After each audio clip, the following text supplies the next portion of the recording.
Hier, quelqu'un que j'aime profondément m'a confié: est-ce que je me réconcilie ou pas? Cette phrase m'a bouleversée parce que je sentais vraiment la souffrance qu'il y avait derrière, la difficulté à prendre la décision et que ce soit oui ou non, à passer à l'action, à entériner la question. Et je pense qu'il y a beaucoup de personnes dans son cas. C'est peut-être votre cas. Vous êtes fâché avec quelqu'un et vous n'êtes pas sûr de vous en fait. Est-ce que c'est juste de rester fâché, que le lien soit coupé avec cette personne, ou est-ce qu'il serait juste de tenter une réconciliation? Je vais vous proposer un processus concret et complet pour répondre à cette question. Alors restez bien jusqu'au bout. On a plus ou moins tous connu cette situation. Une personne vous a blessé, vous l'avez peut-être aussi blessé, vous avez rompu le lien, vous ne vous voyez plus, vous êtes fâché depuis des mois, des années peut-être même. Mais vous pensez toujours régulièrement à cette personne. Et cette question vous hante.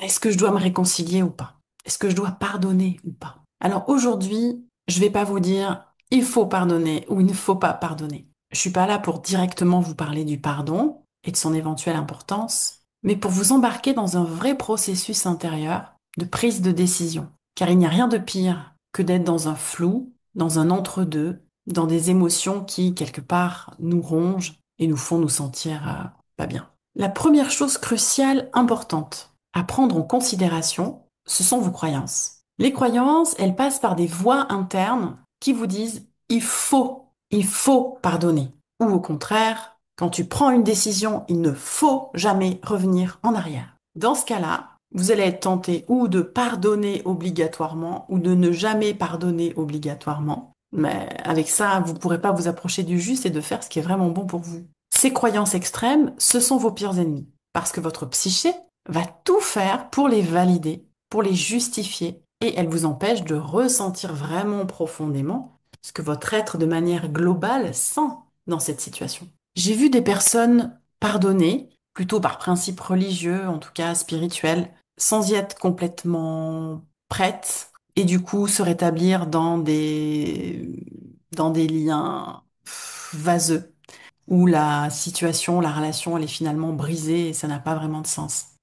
J'ai vu aussi des personnes se réconcilier avec des personnes avec lesquelles elles n'auraient pas dû. La personne derrière, elle n'était pas fiable, elle était irrespectueuse, elle a profité d'elle et se réconcilier, dans ce cas-là, reprendre le lien, ça les a mis en danger. Et j'ai aussi vu des personnes ne pas se réconcilier avec quelqu'un et être entraînées dans un processus comme de dessèchement intérieur, non seulement en lien avec cette personne, mais petit à petit avec toutes les personnes autour et de manière globale, garder comme un espèce de caillou dans le cœur qu'il est probable qu'elles regretteront un jour. Il y a déjà une petite différence entre pardonner et se réconcilier. Lorsqu'on souhaite se réconcilier avec quelqu'un, il y a clairement quelque chose à pardonner. Se pardonner, pardonner à l'autre. Mais on peut très bien pardonner sans reprendre une relation. Comme on peut et pardonner et se réconcilier, c'est-à-dire reprendre la relation. Et ça, c'est déjà deux choses différentes. Il y a peut-être besoin que vous pardonniez, pour vous, pour alléger votre cœur, pour vous libérer du passé, mais sans forcément se réconcilier avec la personne. Et là, l'enjeu dans lequel j'ai envie de vous emmener, c'est pas tellement le pardon, c'est la réconciliation. Mais ayez bien en conscience que si vous vous réconciliez, il y a ce pardon qui est une étape nécessaire, obligatoire, intérieure. Alors je vous propose de prendre 5 minutes pour rentrer dans un processus d'introspection. Je vais laisser vraiment les temps pour que vous n'ayez pas à faire pause et que vous preniez juste, voilà, quelques instants pour ressentir, qu'on le fasse ensemble et qu'on reste branchés ensemble. Je vous invite donc à, voilà, fermer les fenêtres vers l'extérieur, à les retourner à l'intérieur et branchez-vous à vous, à ce qui se passe en vous. Quand vous pensez à cette personne avec laquelle vous êtes fâché, qu'est-ce qui monte en vous? Est-ce qu'il y a justement des je dois pardonner ou je ne dois jamais céder? Est-ce qu'il y a les deux qui viennent? Quelle est la place de chacun? S'il y a un conflit, observez-le. Puis creusez un peu plus profond. D'où vient cette croyance? Quand j'entends ça dans ma tête, d'où ça vient? De mon éducation? Est-ce que j'ai entendu mon père, ma mère dire ça? Est-ce que c'est ma religion? La société? Est-ce que c'est une part de vous qui cherche à vous protéger du rejet, de la souffrance? Est-ce que cette voix, à l'intérieur de vous, dit systématiquement la même chose? Vous avez peut-être été dans cette situation avec différentes personnes et à chaque fois, la même phrase à l'intérieur de vous, le même sentiment d'être obligé à agir d'une certaine manière. C'est important que vous preniez conscience de tous les schémas automatiques, de tous les programmes de conditionnement qui vont décider à votre place, qui vont crier très fort dans votre conscience, mais qui vous amènent toujours au même endroit. Or, la vérité, votre vérité, a besoin d'une ouverture, a besoin d'être libre de ses choix. Alors respirez, notez ce qui monte, sans jugement, et libérez-vous-en. Dites-vous, ok, je les vois, mais je ne m'y accroche pas. Je vais au-delà de ça. Puis vous allez prendre un temps d'observation de l'autre. Vous pouvez le visualiser, la visualiser. Qui est cette personne? Qu'est-ce qui vous apparaît? Peut-être que vous allez la voir de manière un peu déformée, déformée par votre colère, par ce sentiment d'avoir été blessé. Ok? Prenez le temps de laisser cette colère donner son image et puis d'aller vers une vision un peu plus large, un peu plus complète, qui intègre aussi le passé, ce que vous connaissez d'elle aussi de chouette, de bien, de positif. C'est important que votre conscience ne soit pas en mode loupe sur un seul petit endroit de l'être. Et peut-être que quand vous dézoomez, ça change pas grand-chose. Vous voyez toujours globalement la même chose. Alors, c'est ok aussi. Prenez un temps aussi pour vous brancher sur la relation que vous aviez avant d'être fâché. Quelle était la qualité de votre relation? C'est crucial parce que parfois, être fâché, c'est de l'amour contrarié. J'aimerais t'aimer, mais tu m'en empêches par ton comportement. Pourquoi tu fais ça? Dans ce cas, le lien est peut-être précieux, il y a peut-être de l'amour qui circule, ça vaut le coup de le préserver, d'en prendre soin, de se réconcilier. Mais parfois, il n'y a pas grand-chose dans ce lien, voire même de drôles d'énergie, et du coup, ben, pourquoi se réconcilier? À ce moment-là de votre réflexion, je pourrais aussi vous parler de la numérologie. C'est pas l'objet de cette vidéo qui est, voilà, faite un peu en spontané. Mais sachez qu'effectivement, vous pouvez aussi utiliser la connaissance de votre date de naissance pour comprendre pourquoi vous avez été heurté, qu'est-ce qui a été stimulé chez vous. Vous pouvez aussi, avec la date de naissance de l'autre, mieux comprendre son fonctionnement et peut-être ses difficultés de fonctionnement. Et vous pouvez aussi additionner vos dates de naissance pour comprendre les enjeux, les différences ou les trop grandes similitudes parfois. Par exemple, les sensibilités qui se rencontrent, c'est les 2 jours, et une personne de sensibilité 10 avec une personne de sensibilité 5, poum. Quand ça se rencontre, ça fait 15. Waouh! Ça peut vraiment être chaud, ça peut être costaud, ça peut être très fort, très puissant en positif, mais ça peut aussi être très, très chaud et très puissant en négatif, très passionnel, parce que le 10 et le 5 vont avoir 2 manières de fonctionner vraiment différentes. L'une est plus spontanée, l'autre plus réfléchie. Les deux ne s'attendent pas aux mêmes choses. Il y en a un qui a besoin de rapidité, d'instantanéité. Je te pose une question, tu me réponds. Je te demande d'être là, t'es là. Alors que l'autre est plus branché sur le bon cadre de la relation, aux valeurs qui sont importantes pour lui dans la relation. Bref, gardons en tout cas l'essentiel. Ce conflit, c'est rarement lié à un seul événement. C'est souvent la résurgence d'anciens traumatismes, les vôtres, les siens, de part de vous, que vous cherchez à cacher, que vous laissez dans l'ombre de votre psyché, et pareil pour lui, elle, des projections qui se jouent de nous. Parce que si on n'est plus en lien avec quelqu'un, mais qu'on vit encore des émotions vis-à-vis de l'autre, c'est que le lien n'a pas été rompu de manière zen. Donc il y a souvent un enjeu autre derrière. Maintenant que vous avez pris le temps en sécurité de ramener un petit peu tout ça, et peut-être de le voir avec un autre œil que vous avez l'habitude d'avoir dans votre quotidien quand vous pensez à cette personne. Prendre un petit peu plus le temps, oser le faire. Peut-être que ça a fait bouger un petit peu les lignes à l'intérieur de vous, que ça a simplifié les choses déjà. Mais pourquoi je me prends la tête avec cette personne? En fait, il n'y a rien à sauver. Il faut que je tourne la page. Ou peut-être qu'au contraire, vous n'étiez pas prêt à vous réconcilier et que ça a peut-être ouvert une petite brèche.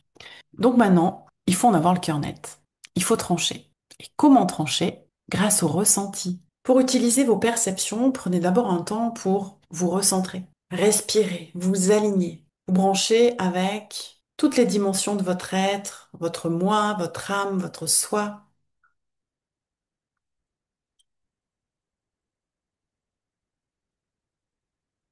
Là, c'est particulièrement important que, si c'est possible pour vous, vous fermiez les yeux pour accueillir cette guidance intérieure et ressentir. Vous pouvez respirer profondément, vous mettre dans cet état d'alignement et d'ouverture, et vous connecter à cette croyance fondamentale que tout est possible, que tout peut être ouvert, qu'en chaque instant il peut être juste de ne pas se réconcilier, comme il est ouvert de se réconcilier. Et que en cet instant, vous demandez à recevoir la réponse la plus juste vis-à-vis de cette personne en particulier. Alors, revisualisez à nouveau cette personne de la manière la plus neutre possible,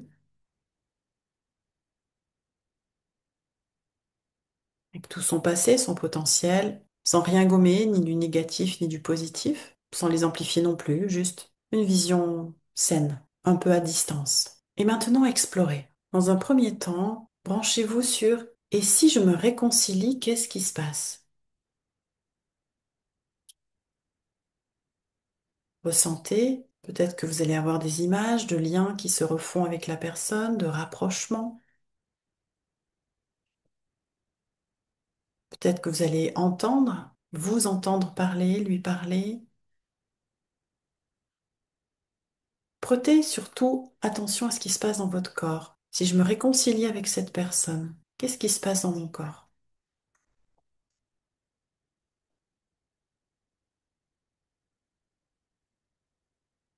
Est-ce que ça m'aligne? Est-ce que ça m'ouvre? Est-ce que je respire plus largement? Ou au contraire, est-ce que ça me rétrécit, me densifie, me fait me sentir lourde? Quelque chose qui ferme à l'intérieur de moi? Peut-être aussi que vous êtes dans un processus. C'était fermé et puis d'un coup ça commence à s'ouvrir ou au contraire, c'était bien ouvert et ça commence à se refermer. Soyez à l'écoute. Et reposez-vous si nécessaire plusieurs fois cette phrase. Et si je me réconcilie avec cette personne, qu'est-ce qui se passe? Explorez. Osez explorer.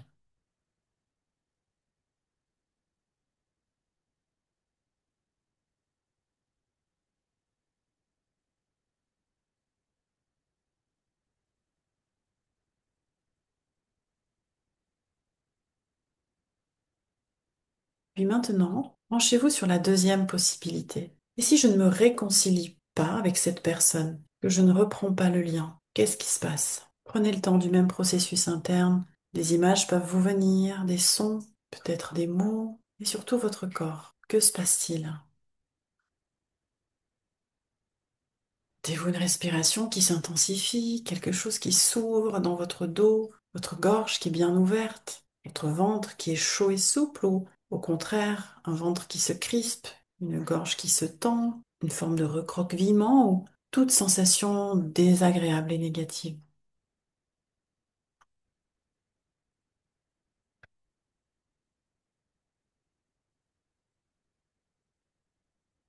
Prenez le temps de ressentir, c'est peut-être aussi un processus.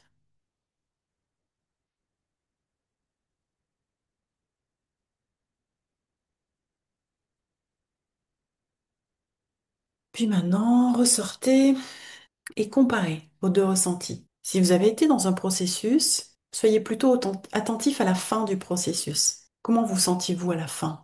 Ça, ce sont de bonnes indications de ressentis corporels et intuitifs qui nous viennent pas que de notre corps physique, mais aussi de nos corps énergétiques qui ont accès à beaucoup plus d'informations, qui nous renseignent dans l'ici et maintenant ce qu'il est juste de faire. Après, je vous rappelle, il y a une question de timing. Parfois, ce serait juste de se réconcilier, mais pas maintenant. Dans la réconciliation, il y a un processus de deuil à traverser, surtout si le conflit a été vraiment très hard. Et vous êtes peut-être encore dans de la colère, dans de la tristesse, dans des peurs, dans des émotions qui sont importantes pour vous dans votre processus interne. Et il faudrait pas les squeezer par hâte de la réconciliation. Vous n'êtes pas prêt et c'est OK. Respectez votre processus, respectez vos émotions qui sont nécessaires avant d'arriver à un pardon et éventuellement à une réconciliation. Le processus du pardon peut aussi amener à une non-réconciliation qui soit ferme et définitive et que vous sentiez vraiment, mais de manière tranquille. Ça n'a pas de sens en fait de se réconcilier avec la personne. Ça n'a pas de sens de reprendre le lien, une activité d'amitié, d'amour, quelle qu'elle soit.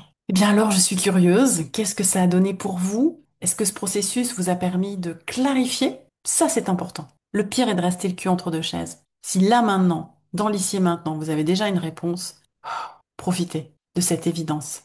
Et puis, peut-être, revenez-y dans quelques temps, si nécessaire. Bien évidemment, et pour finir, si vous avez senti que c'était juste de se réconcilier et qu'en plus c'était le bon moment, bien évidemment, vous allez proposer à l'autre, vous allez aller vers l'autre. Mais l'autre n'est pas forcément prêt ou n'en a pas envie. Et donc là, c'est important de vous préparer aussi à ça. Proposer une réconciliation, faire une pas vers l'autre, C'est vraiment dans l'idée d'accepter que l'autre peut-être va se réjouir, va être heureux de ça, ou dans l'incompréhension, dans la difficulté, dans la négation, dans le refus, dans la colère même.